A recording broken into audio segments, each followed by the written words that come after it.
uncle. Hi, Jaya. Good evening. Good evening, uncle.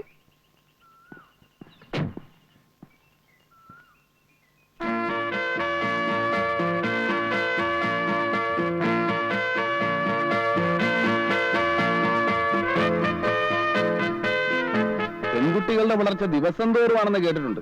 പക്ഷെ നിന്റെ വളർച്ച നിമിഷം തോറുവാ. ഓരോ നിമിഷം കഴിയും തോറും നീ കൂടുതൽ സുന്ദരിയായിട്ട് വരിക. എന്താ ഇതിന്റെ ഒരു രഹസ്യം? ഈ അങ്കിൾ എപ്പോഴും എന്നെ കളിയാക്കും. അയ്യോ അല്ല, മേനകയെ കണ്ടപ്പോ വിശ്വാമിത്രന്റെ തപസ്സിളകി എന്ന് പറയുന്ന കഥ കള്ളക്കഥയൊന്നും അല്ല. അല്ലെങ്കിൽ വല്ല കല്ലോ മരമോ ഒക്കെ ആയിരിക്കണം. ഞാനൊന്നും അങ്ങനെ അല്ലല്ലോ, ചോരത്തിളപ്പുള്ള ഒരു യുവാവല്ലേ. മാത്രമല്ല അങ്കിൾ കാണാൻ നല്ല സുന്ദരനാണ്. ആണോ? ആ, ആര് കണ്ടാലും ഒന്ന് നോക്കിപ്പോവും. ഈ സൗന്ദര്യത്തിലൊന്നും ഒരർത്ഥമില്ല കുട്ടി. ഒരു 10 വർഷം കഴിയുമ്പോൾ എനിക്ക് 40 വയസ്സാകും, നിനക്ക് 25 വയസ്സാകും. എന്ന് വെച്ചാൽ ജീവിതത്തിലെ സുവർണ കാലം നമ്മളെ വിട്ടു പോകുന്നു എന്നർത്ഥം. അത് വെറുതെ പാഴാക്കി കളയണോ? ഞാൻ പാഴാക്കില്ല. അപ്പൊ പിന്നെ എന്നെ ഒറ്റപ്പെടുത്താണോ? ഇല്ല, അങ്കിളും കൂട്ടാം. പോട്ടെ അങ്കിൾ. അങ്ങനെ അങ്ങ് പോയാലോ? ജയ ഇതുവരെ എന്റെ വീട്ടിൽ വന്നിട്ടില്ലോ. വന്നാ ഒരു കാപ്പിയെ കുടിച്ചിട്ട് പോവാം. ഇന്നില്ല, ഇനി ഒരിക്കൽ വരാം. മതി, ധൃതിയില്ല. ഞാൻ ജയക്കൊരു സമ്മാനം തരുന്നുണ്ട്. എന്താ? ഒരു പച്ച മരതക കല്ല് വെച്ച സ്വർണ്ണ നെക്ലസ്. അയ്യോ, വീട്ടിലറിഞ്ഞ എന്നെ കൊന്നു കുഴിച്ചു മൂടും. അതിന് വീട്ടിൽ അറിയണ്ടെന്നേ, അല്ലെങ്കിൽ റോൾഡ് ഗോൾഡ് ആന്ന് പറഞ്ഞാ മതി. എന്താ? ശരി, ഞാൻ പോട്ടെ അങ്കിൾ. ആ സാറേ, എടാ എന്താടാ, എന്ത് പറ്റി?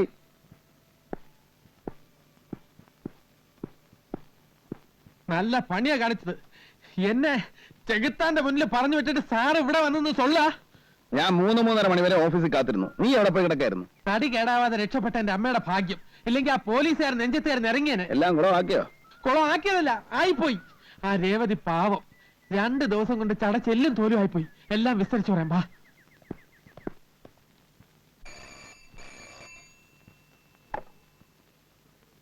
Yes, women's hostel.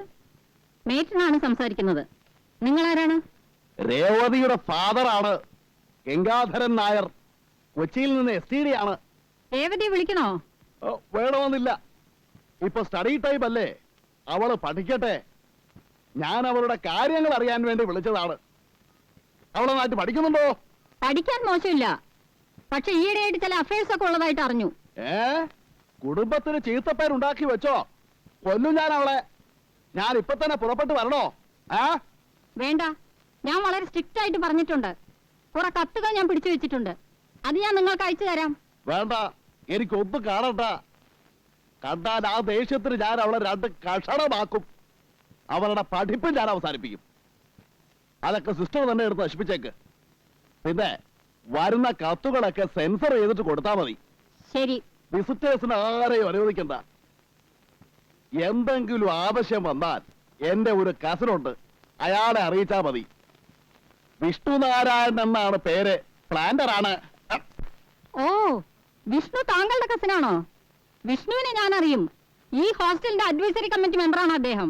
ഓഹോ, എങ്കിൽ സിസ്റ്റർ ഒരു ഉപകാരം ചെയ്യണം. ഇപ്പോൾ തന്നെ വിഷ്ണുവിനെ വിളിച്ചൊന്ന് പറയണം, അവളെ ഒന്ന് ഉപദേശിക്കാൻ. പുറത്തു വിടണമെങ്കിൽ വിഷ്ണുവിന്റെ ഒപ്പം വിട്ടാൽ മതി. ഓക്കെ, STD ആണ്. നിർത്തട്ടെ. Thank you sister. കലക്കിട്ടോ, സമ്മതിച്ചിരിക്കുന്നു. ഈ മൂരാച്ചികളെയൊക്കെ വിറ്റ് കാശ് നമ്മുടെ കയ്യിലില്ലേ ഗോപാല? ഏറ്റാതെ ഇപ്പൊ വരും ഫോൺ. കണ്ടോ? Hello, Vishnu here. നമസ്കാരം സിസ്റ്റർ. ഞാനിപ്പോ ഓഫീസിൽ നിന്ന് വന്ന് കയറിയതേ ഉള്ളൂ. എന്താ വിശേഷിച്ച്? കൊച്ചിയിൽ നിന്ന് ഗംഗാധരനായൻ വിളിച്ചിരുന്നു. അപ്പോഴാണ് അറിയുന്നത് നിങ്ങൾ കസിനാണെന്ന്. ഓഹോ, ഏട്ടൻ എന്താ വിശേഷിച്ച്? ഞങ്ങളുടെ ഒരു കുട്ടി അവിടെ ഉണ്ട്, രേവതി. അവളുടെ ഒരു കാര്യം സംസാരിക്കാനുണ്ടായിരുന്നു. മിസ്റ്റർ വിഷ്ണുവിന് നാളൊന്നും ഇവിടെ വരെ വരാൻ അസൗകര്യം ഉണ്ടാവുമോ? നോക്കട്ടെ. നോക്കിയാ പോരാ, വരണം, അത്യാവശ്യമാണ്. ഓക്കെ സിസ്റ്റർ, നാളെ രാവിലെ ഓഫീസിലേക്ക് പോകുന്ന വഴി ഞാൻ അവിടെ വരാം. Thank you. എപ്പടി ഗോപാലകൃഷ്ണ. പ്രമാദം സർ. എത്രയാ മൊത്തം തന്നത്? 2000.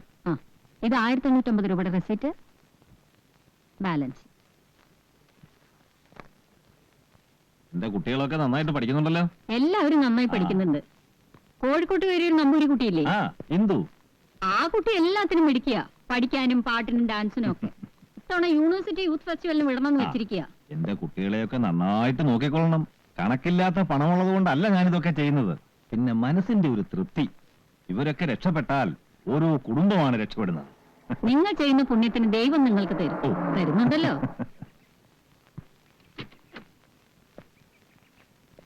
Good morning mister Vishnu. Good morning sister.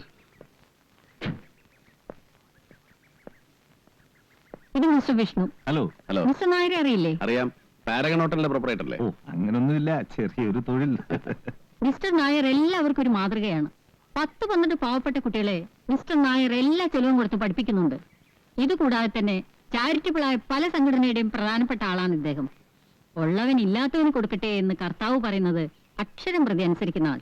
ഓ, എന്തിനാ സിസ്റ്റർ ഇങ്ങനെ മോസ്തുതി പറയുന്നത്? നമ്മളാൽ കഴിയുന്നത് നമ്മൾ ചെയ്യുന്നു, അത്രേ ഉള്ളൂ. വിഷ്ണുവിനെ എനിക്ക് ശരിക്കറിയാം. എന്ന് വെച്ചാൽ A to Z. നമ്മുടെ ഹോസ്റ്റലിന്റെ അഡ്വൈസറി കമ്മിറ്റി മെമ്പറാണ്. Very good. മിസ്റ്റർ വിഷ്ണുവിന്റെ ഒരു ബന്ധു ഇവിടെ പഠിക്കുന്നുണ്ട്. One miss Revathi. രേവതി ഗംഗാരനാഥ മോളല്ലേ? അതെ. എനിക്കറിയാം. അദ്ദേഹം വന്നാ നമ്മുടെ ഹോട്ടലിലാണ് താമസിക്കാറ്. നിങ്ങൾ സംസാരിച്ചേ, ഞാൻ പിന്നെ വരാം. Take it easy man. ഞാൻ പോവാൻ. ചിറ്റപ്പം മോളെ കാണാൻ വന്നപ്പോ നമ്മൾ ഒഴിഞ്ഞു കൊടുക്കല്ലേ നല്ലത്, അല്ലേ സിസ്റ്റർ? ഞാൻ ഇറങ്ങട്ടെ. Mister Vishnu, best of luck. വരൂ. പിന്നെ ഞാൻ ഇന്നലെ ഗംഗാരൻ ചേട്ടനെ വിളിച്ച് സംസാരിച്ചു. മൂപ്പരാകെ ചുണ്ടി പിടിച്ചിരിക്കുക. ഇരിക്കൂ. ചെറിയ പെൺകുട്ടികളാവുമ്പോ ചില ഫ്രണ്ട്ഷിപ്പും കാര്യങ്ങളൊക്കെ ഉണ്ടാവും. നമ്മൾ അതൊന്നും അത്ര സീരിയസ് ആയിട്ട് എടുക്കേണ്ട കാര്യമില്ല. അതത്ര സില്ലിയല്ല മിസ്റ്റർ വിഷ്ണു. ആ കത്തുകളിൽ എന്തൊക്കെ വൃത്തിയിടകളാണെന്ന് എഴുതി വെച്ചിരിക്കുന്നത്. വായിച്ച നമ്മൾ വെച്ചിട്ട് പോകും. ആരാണ് ഈ വിദ്വാൻ? അവനെ കിട്ടിയ ചെവിക്കല്ല് നോക്കി ഒന്ന് കൊടുക്കാമായിരുന്നു. പേര് വെച്ചിട്ടില്ല, സ്വന്തം VN എന്നേ ഉള്ളൂ. VN. ചോദിച്ചിട്ട് ആ കുട്ടി ഒന്നും പറയുന്നുമില്ല. ആ കത്തുകൾ എന്നെ ഏൽപ്പിക്കുന്നതിൽ വിരോധമുണ്ടോ? ഇല്ല. ബന്ധുക്കൾ ആരുടെങ്കിലും കയ്യിൽ ഏൽപ്പിക്കണമെന്ന് കരുതിയാണ് പിടിച്ചു വെച്ചത്. ഇനിയിപ്പോ വിഷ്ണുവിനെ തന്നെ ഏൽപ്പിക്കാം. Just a minute.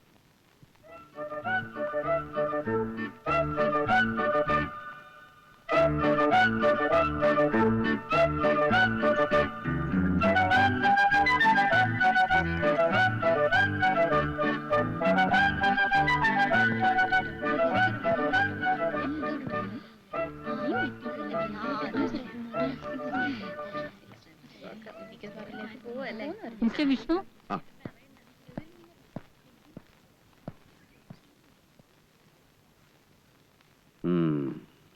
എനിക്ക് അവളോട് ചിലതൊക്കെ ചോദിച്ചറിയാനുണ്ട്. ഇന്നും നാളെയും ക്ലാസ് ഇല്ലാത്ത സ്ഥിതിക്ക് ഞാൻ അവളെ വീട്ടിലേക്ക് കൊണ്ടുപോയിട്ടെ. മൺഡേ ഗോപാല, എടാ ഗോപാല. എന്തോ? ഞാൻ ശരിക്കും പേടിച്ചു. ഇത് എവിടെയായിരുന്നു? സ്വർഗരാജ്യത്ത്. ഏത് നരയത്തിലായാലും ഒന്ന് പറഞ്ഞിട്ട് നോക്കൂടെ? എന്നിട്ട് വേണം നിനക്കൊരു കട്ടുറുമ്പായിട്ട് വരാൻ. എടാ ഗോപാല, ഞാൻ ഒറ്റയ്ക്ക് വിചാരിച്ചാലും ചില കാര്യങ്ങളൊക്കെ നടക്കും. ആരായിരുന്നു കക്ഷി? നമ്മുടെ രേവതി. സംഭവം ഒന്ന് തെളിച്ചു പറയേ. തെളിച്ചു പറയാനൊന്നുമില്ല. സംഭവിക്കാനുള്ളത് എല്ലാം സംഭവിച്ചു. എല്ലാം എല്ലാം. കാണാരെ ഇല്ല, ചെവിയിൽ വെച്ചിട്ടില്ല. പറഞ്ഞോളൂ. കേൾക്കാൻ പാടില്ലാത്തതൊന്നും ആൾക്കാർ കേൾക്കണില്ല. നല്ല ക്ഷീണമുണ്ട്. ചൂടുവെള്ളം വേണം. വിസ്തരിച്ചൊന്ന് കുളിക്കണം. ഇന്നിനി ഒരു പരിപാടിയും ഇല്ല. നല്ല ഭക്ഷണവും കഴിച്ച് ഒരു ലാർജ് പഠിച്ച് സുഖമായിട്ട് കിടന്ന് ഉറങ്ങാ. വേണ്ടല്ലേ? അപ്പോഴേ ഉറങ്ങണോ വേണ്ടെന്ന് പിന്നെ തീരുമാനിക്കാം. ഒരു കത്തുണ്ട്, അമ്മയുടെതാണെന്ന് തോന്നുന്നു.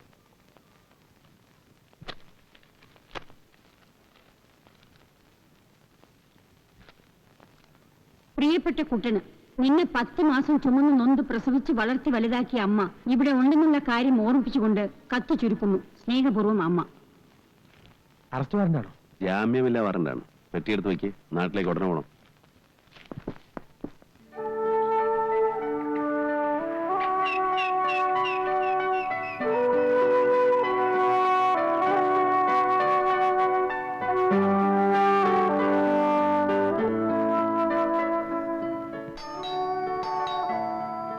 ആരാ ആരാ? എന്നെ മനസ്സിലായില്ലേ? നല്ല പിടി കിട്ടിയില്ല. ഞാനിവിടെ 2-3 പ്രാവശ്യം വന്നിട്ടുണ്ട്. രാഗിണി. അപ്പോഴൊക്കെ നാണുനായർ എനിക്ക് ചോറ് വിളമ്പി തന്നിട്ടുണ്ട്.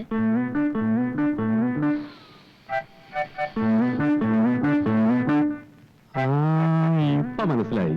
ഇവിടെ വരുമ്പോഴൊക്കെ മുല്ലപ്പൂ ചൂടാറുണ്ടല്ലേ?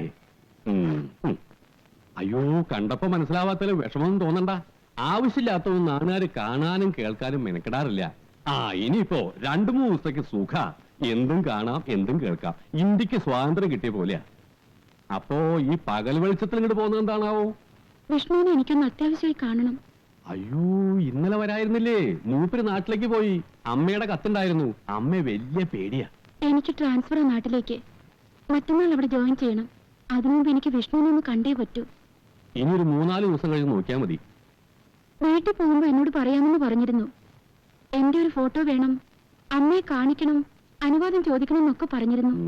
എന്റെ കുട്ടി, ആവശ്യമില്ലാത്ത കാര്യങ്ങൾ പറഞ്ഞ് എന്തിനാ ഇതെന്റെ ചെവിന്ന് എടുപ്പിക്കണേ? ഗാന്ധാരിക്ക് വരം കിട്ടിയ പോലെയാ. 3-4 ദിവസത്തേക്ക് എന്തും കാണാം എന്തും കേൾക്കാം. അത് നശിപ്പിക്കല്ലേ. സാറ് വന്നിട്ട് കാണുക സംസാരിക്കുക എന്ത് വേണേയാവാം. വെറുതെ എന്നെ എന്തിനാ ബുദ്ധിമുട്ടിക്കണേ? ഇപ്പൊ പൊക്കോളൂ. എന്റെ ഗുരുവായൂരപ്പാ, എന്തൊക്കെ കാണണം എന്തൊക്കെ കേൾക്കണം.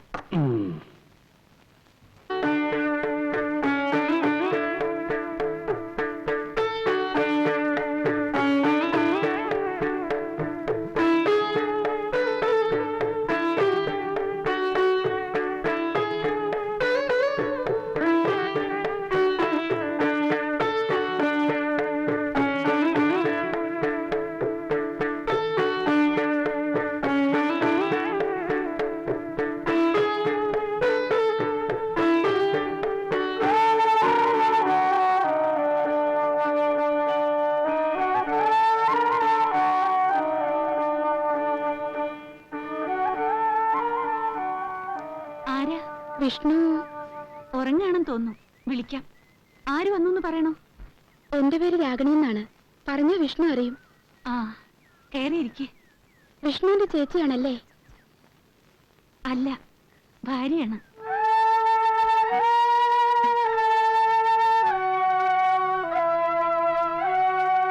അല്ല, ഭാര്യയാണ്.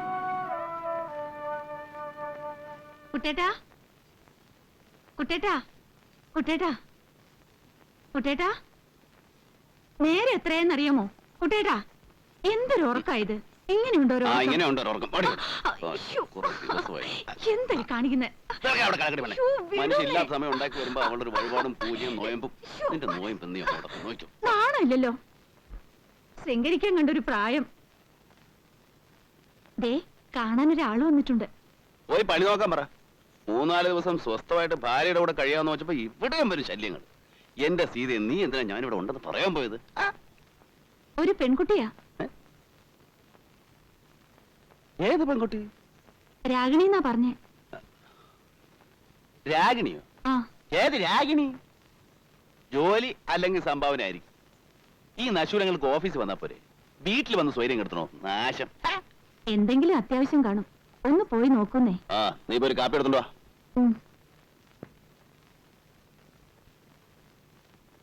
ഈശ്വര, പരീക്ഷിക്കരുതേ.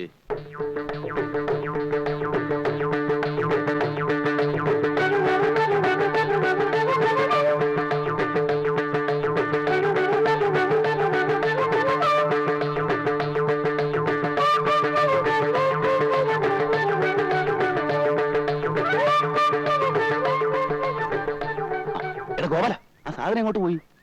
സാധനോ? നീ കണ്ടില്ലേ? ആ പണ്ടാർ ഇവിടെ അന്വേഷിച്ച് വന്നിരിക്കുന്നു. ഏത് പണ്ടാരം? ഓ, അത് ശരി. കണ്ണേ കരളേന്നൊക്കെ പറയുന്നതിന്റെ പര്യായാണോ പണ്ടാ? എനിക്ക് പ്രാണവേദന, പൂച്ചയ്ക്ക് തമാശ. വല്ല പ്രശ്നം ഉണ്ടാകണേ തടുത്തോണേ. നിനക്ക് ഞാൻ പുതിയൊരു ഷർട്ടും പാന്റും വാങ്ങിച്ചു തരാം. വാക്ക് പറഞ്ഞ വാക്കായിരിക്കും. കുട്ടേട്ടാ, കുട്ടേട്ടാ, ആ കുട്ടി പോയോ? ഏത് കുട്ടി? നീ വല്ല സ്വപ്നവും കണ്ടതായിരിക്കും സീതേ. ഇവിടെ വന്ന് നോക്കിയപ്പോ ഒരു കുട്ടിയുമില്ല ചട്ടിയുമില്ല. ആ കുട്ടി ഇവിടെ ഇരിക്കാൻ പറഞ്ഞിട്ടാ ഞാൻ അകത്തേക്ക് വന്നത്. രാഗിണി എന്ന് പറഞ്ഞ കുട്ടേട്ടനെ അറിയുന്നു. വെളുത്തിട്ട് കാണാൻ നല്ല തറവാടിത്തുള്ള കുട്ടിയാ. 10-22 വയസ്സേ ഉള്ളൂ. നീ അറിയോടാ? ഏയ്, വല്ല കള്ളികളും ആയിരിക്കും. ഇപ്പൊ പല വേഷത്തിലും പേരിലും നല്ല തറവാടിത്തുള്ള കള്ളികൾ ഇറങ്ങിയിട്ടുണ്ട്. കഴിഞ്ഞ ആഴ്ച മറ്റേ ആ തമിഴന്റെ വീട്ടില് ഇതേപോലെ തറവാടിത്തുള്ള ഒരു സ്ത്രീ പേരും നാളും ഒക്കെ പറഞ്ഞു വന്നതാ. കുറച്ച് കഴിഞ്ഞപ്പോ TV ഇല്ല, ടേപ്പ് റെക്കോർഡറും ഇല്ല. കയ്യിൽ ഒതുങ്ങിയതൊക്കെ അടിച്ചോണ്ട് പോയി. ഇക്കാലത്ത് സ്വന്തം ആൾക്കാരെ പോലും വിശ്വസിക്കരുത് ചേച്ചി, അല്ലേ സാറേ? നീ പോയി സാധനങ്ങൾ വല്ലതും പോയിട്ടുണ്ടോ നോക്ക്. ചെല്ല്. എന്റെ ഈശ്വര, ചതി പറ്റിയോ? നിന്നെ സമ്മതിക്കണം. നിന്റെ വായിൽ എങ്ങനെയാടാ ഇത്രയും പെട്ടെന്ന് ഇത്രയും വലിയ നുണകൾ വരുന്നേ? സത്യം മാത്രം പറഞ്ഞ് ശീലിച്ചിരുന്ന എന്നെ ഈ പരുവത്തിലാക്കിയ മറ്റാരുമല്ല, സാറ് തന്നെയാ. അപ്പൊ എന്റെ പാന്റിന്റെ ഷർട്ടിന്റെ കാര്യം മറക്കരുതേ. പോയി വണ്ടി കേടാ. ആ ടീച്ചറെ സൂക്ഷിച്ചോ, പെണ്ണറിഞ്ഞ മൂർഖം പാമ്പ. എപ്പോഴും ചേച്ചിക്ക് ഈ ഗോപാലൻ ഉണ്ടാവില്ല. അവൽ ഇത് 1ാം ക്ലാസ് ഒന്നും അല്ല, ഇതിനു മുമ്പ് പല ക്ലാസ്സുകളിലും പഠിപ്പിച്ചിട്ടുള്ളതാ. നീ പോയി വണ്ടി കേട് ചെല്ല്.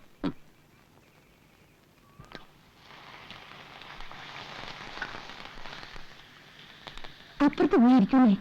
അമ്മ ഉണ്ട് എന്നെ ചീത്ത പറയാ. ഏതു നേരവും കൂടെ കൊണ്ട് നടക്കുമെന്ന് പറഞ്ഞു. കണ്ട പെണ്ണുങ്ങളുടെ പിന്നാലെ ഒന്നും അല്ല ഞാൻ നടക്കുന്നത്, എന്റെ ഭാര്യയുടെ പിന്നാലെ അല്ലേ. അത് തെറ്റാന്ന് ഏതമ്മ പറഞ്ഞാലും ഞാൻ സമ്മതിക്കാൻ പോണില്ല. പിന്നെ ആര് പറഞ്ഞാലാടാ നീ സമ്മതിക്കുക? ഭർത്താക്കന്മാര് ഭാര്യമാരെ സ്നേഹിക്കും, പക്ഷേ ഇതൊക്കെ ഒരു തരം അഭിനയ. നീ സിഗരറ്റ് വലി തുടങ്ങി അല്ലേടാ? ഞാനോ? എന്റെ സീത, നീയാണോ അമ്മയുടെ നീ നുണയൊക്കെ പറഞ്ഞു കൊടുക്കുന്നത്? ശ്ശോ, അവളൊന്നും എന്നോട് പറഞ്ഞില്ല. എന്നാൽ ആ കള്ളനായിരിക്കും കോവാലൻ. എന്റെ അമ്മ അവൻ പറയുന്നത് മുഴുവൻ നുണയാ. ആരും എന്നോടൊന്നും പറഞ്ഞിട്ടില്ല.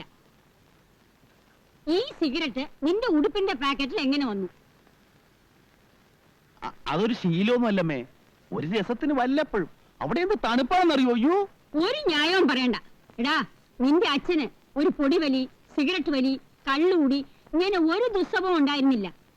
പറഞ്ഞിട്ട് എന്താ കാര്യം? ഈശ്വരൻ ആയുസ് തന്നില്ല. അത് നിന്റെ ഭാഗ്യദോഷം. ആ അച്ഛന്റെ മോന സിഗരറ്റ് വലിക്കുന്നത്. ഇനി എന്തൊക്കെ ദുസ്വഭാവമാടാ നീ പഠിച്ചു വെച്ചിരിക്കുന്നേ? അമ്മേ, ഒരു ദുസ്വഭാവവും ഞാൻ പഠിച്ചിട്ടില്ല. അമ്മയ്ക്ക് സംശയമുണ്ട്, ആ ഗോപാലിനെ വിളിച്ചു ചോദിച്ചു നോക്ക്. ചോദിക്കണം. വെറുതെ അല്ല നിന്റെ ഡ്രൈവറായിട്ട് ഞാൻ അവനെ തന്നെ അയച്ചത്. നീ അവിടെ എന്ത് ചെയ്താലും ഞാൻ ഇവിടെ അറിയും. വിശ്വസ്തനാ അവൻ.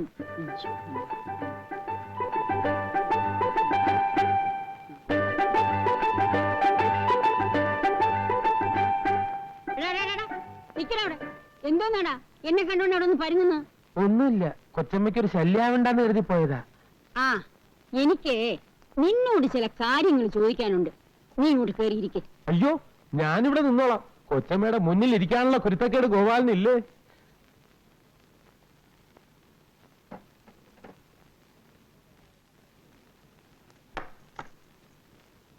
കുട്ടൻ എങ്ങനെയാടാ അവിടെ? എങ്ങനെയെന്ന് ചോദിച്ചാ? ആ, സമയത്തിന് ആഹാരം കഴിക്കുന്നുണ്ടോ? വേണ്ടാത്ത കൂട്ടുകെട്ടുകളോ ദുസ്വഭാവം വല്ലതും ഉണ്ടോ? അയ്യോ, അങ്ങനെ എന്തെങ്കിലും ഉണ്ടെങ്കിൽ ഗോപാലിനെ ആ നിമിഷം ഇവിടെ അറിയിക്കില്ലേ? ആ, ചിലര് പറയണത് കേൾക്കുമ്പോ സത്യം പറഞ്ഞാൽ എനിക്ക് രോമാഞ്ചം ഉണ്ടാകാറുണ്ട്. സാറിന് ഇത്രയും നല്ല സ്വഭാവവും പെരുമാറ്റവും ഒക്കെ കിട്ടിയത് സാറിന്റെ അമ്മയുടെ മിടുക്കൊണ്ടാന്ന ആളുകൾ പറയണത്. അവനെ ഞാൻ വരച്ച വരയിൽ നിർത്തി വളർത്തിയതാ. ഗോപാലിനറിയോ, 5 വയസ്സിൽ അവന്റെ അച്ഛൻ മരിച്ചതാ. അമ്മയും അച്ഛനുമായിട്ട് ഞാനേ ഉണ്ടായിരുന്നുള്ളൂ. ഇന്ന് വരെ എന്റെ ഒരു വാക്ക് അവൻ മറികടന്നിട്ടില്ല. എന്നാലും നിന്റെ ഒരു കണ്ണ് എപ്പോഴും അവന്റെ അടുത്ത് വേണം. ആ, എപ്പോഴാ ദുർബുദ്ധി തോന്നുന്നു അറിഞ്ഞൂടാ. നീ എപ്പോഴും പിന്നിൽ വേണം. അയ്യോ, എല്ലാ കാര്യത്തിനും ഞാൻ പിന്നിലുണ്ട്. ആ, കൊള്ളാം. വീട്ടിൽ വരാൻ സമയമില്ലാണ്ട് എന്താടാ കുട്ടൻ ഇത്ര വലിയ ജോലി അവിടെ? ഈ തേയില നുള്ളുന്നതും ചായപ്പൊടി ഉണ്ടാക്കുന്നതും ഒക്കെ അവൻ തന്നെയാ? അത് പിന്നെ നമ്മുടെ കണ്ണ് തെറ്റിയ ഒരു കാര്യവും ശരിയാവില്ല. എപ്പോഴും കൂടെ നിൽക്കണം. അതാണ് എസ്റ്റേറ്റ് ബിസിനസ്. എന്റെ കൊച്ചമ്മ, സത്യം പറയാലോ, സാറ് ജോലി ചെയ്യുന്ന കണ്ടാ കഷ്ടം തോന്നും. പാവം, കാലത്ത് 6 മണിക്ക് ഓരോന്നുമായിട്ട് ഇറങ്ങിക്കഴിഞ്ഞാൽ രാത്രി 8 മണിക്ക് ക്ഷീണിച്ച് അവസനായിട്ടാ വരുന്നത്. അതുവരെ എസ്റ്റേറ്റും ഓഫീസും ജോലിക്കാരുമായിട്ടുള്ള മൽപ്പിടുത്തവും. ഇങ്ങനെ കഷ്ടപ്പെടേണ്ട വല്ല കാര്യമുണ്ടോ അവന്? ഇക്കണ്ട സ്വത്ത് മുഴുവൻ ഇവിടെ കിടക്കുമ്പോ അന്യനാട്ടിൽ ചെന്ന് ചായത്തോട്ടം വാങ്ങിക്കാൻ ഞാൻ പറഞ്ഞു, അല്ലെങ്കിൽ സീത പറഞ്ഞു? ആരും പറഞ്ഞിട്ടില്ലല്ലോ. സമ്പാദിച്ചു കൂട്ടാൻ മക്കളില്ല. പിന്നെ ആർക്ക് വേണ്ടി? എനിക്ക് വേണ്ടിയോ? സീതയ്ക്ക് വേണ്ടിയോ? അവളുടെ കാര്യമാണെങ്കിൽ അതിലേറെ കഷ്ടം. പൂജയും വഴിപാടും വ്രതമായിട്ട് അതങ്ങനെ. ആര് ചെയ്ത പാവം എന്തോ. ഒരു തലമുറ ഇതോടെ അന്യം നിന്ന് പോവുമല്ലോ എന്റെ ഈശ്വരാ. ആരുടെ കാര്യം അമ്മ ഈ പറയുന്നേ? നിന്റെ കാര്യം തന്നെ. എടാ, 10-42 വയസ്സായി. ഇനിയെങ്കിലും വീട്ടിൽ അടങ്ങി ഒതുങ്ങി ഇരുന്നൂടെ നിനക്ക്? അയ്യോ, കൊച്ചമ്മ എത്ര വയസ്സാണ് പറഞ്ഞത്? 42. എന്റെ അമ്മോ. അമ്മ വെറുതെ പറഞ്ഞ് എന്റെ വയസ്സനാക്കല്ലേ അമ്മേ. പിന്നെ നിനക്ക് എത്ര വയസ്സായി എന്നാ വിചാരം? 48 ജനുവരിയിൽ ഉള്ളതാ നീ. 90 ജനുവരിയിൽ 42 വയസ്സായി. നരച്ച മുടിയും മീശയും കറുപ്പിച്ചെന്ന് വെച്ച് നീ കൊച്ചുകുട്ടിയാവൂ? എന്ത് കേട്ടിട്ടാണ് ചിരിക്കുന്നേ? കഴുതേ. ആ, അമ്മ എന്തിനാ എന്നെ ഇങ്ങനെ നാണം കിടത്തുന്നേ? നമുക്ക് വേറെ ഒന്നും പറയാനില്ലേ? എടാ കുട്ടാ, എനിക്കോ വയസ്സായി. ഒരു കുഞ്ഞിക്കാല് കണ്ടിട്ട് മരിക്കണമെന്ന് ഒരു ആശ ഉണ്ടായിരുന്നു. ഇനി ആശിച്ചിട്ട് ഫലമില്ല. നീ ഇങ്ങനെ അന്യനാട്ടിൽ പോയി കിടക്കുന്നത് ശരിയല്ല. പോയില്ലെങ്കിൽ അവിടത്തെ കാര്യങ്ങൾ ആര് നോക്കും അമ്മേ? ആ നാശം ഒന്ന് വിറ്റു തൊലയ്ക്കണം. വിറ്റു തൊലയ്ക്കാനോ? ഇത്രയും കാലം ഞാൻ അവിടെ പോയി കിടന്ന് വേർപ്പൊഴി കഷ്ടപ്പെട്ട് വെറുതെ ആവൂലേ? വെറുതെ ആയിക്കോട്ടെ, സീതയ്ക്കും അത് തന്നെയാ ഇഷ്ടം. ഇനിയുള്ള കാലം നീ നാട്ടിൽ വന്ന് ജീവിക്കേ. എനിക്ക് വയ്യ. ഞാൻ പറയുന്ന അങ്ങോട്ട്